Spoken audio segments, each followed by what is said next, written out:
1 Samuel, chapitre 11. Nachash, l'ammonite, vint assiéger Jabès en Galaad.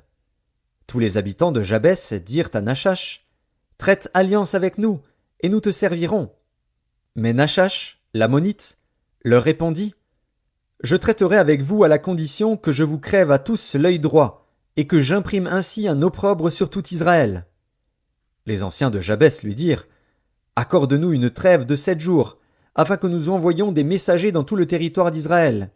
Et s'il n'y a personne qui nous secourt, nous nous rendrons à toi. » Les messagers arrivèrent à Gibéa de Saül, et dirent ces choses aux oreilles du peuple. Et tout le peuple éleva la voix, et pleura. Et voici, Saül revenait des champs, derrière ses bœufs, et il dit, « Qu'a donc le peuple pour pleurer ?» On lui raconta ce qu'avaient dit ceux de Jabès.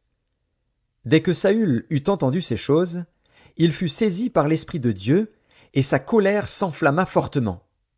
Il prit une paire de bœufs, et les coupa en morceaux, qu'il envoya par les messagers dans tout le territoire d'Israël, en disant, « Quiconque ne marchera pas à la suite de Saül et de Samuel aura ses bœufs traités de la même manière. » La terreur de l'Éternel s'empara du peuple, qui se mit en marche comme un seul homme. Saül en fit la revue à Bézek. Les enfants d'Israël étaient 300 000, et les hommes de Juda 30 000. Ils dirent aux messagers qui étaient venus, « Vous parlerez ainsi aux habitants de Jabès en Galaad. Demain vous aurez du secours, quand le soleil sera dans sa chaleur. » Les messagers portèrent cette nouvelle à ceux de Jabès, qui furent remplis de joie, et qui dirent aux Ammonites, « Demain nous nous rendrons à vous, et vous nous traiterez comme bon vous semblera. » Le lendemain, Saül divisa le peuple en 3 corps.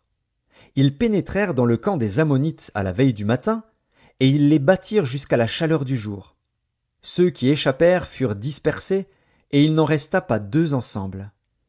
Le peuple dit à Samuel, « Qui est-ce qui disait, Saül régnera-t-il sur nous? Livrez ces gens, et nous les ferons mourir. » Mais Saül dit, « Personne ne sera mis à mort en ce jour, car aujourd'hui l'Éternel a opéré une délivrance en Israël. » Et Samuel dit au peuple, « Venez, et allons à Gilgal, pour y confirmer la royauté. » Tout le peuple se rendit à Gilgal, et ils établirent Saül pour roi, devant l'Éternel, à Gilgal. Là, ils offrirent des sacrifices d'action de grâce devant l'Éternel. Et là, Saül et tous les hommes d'Israël se livrèrent à de grandes réjouissances.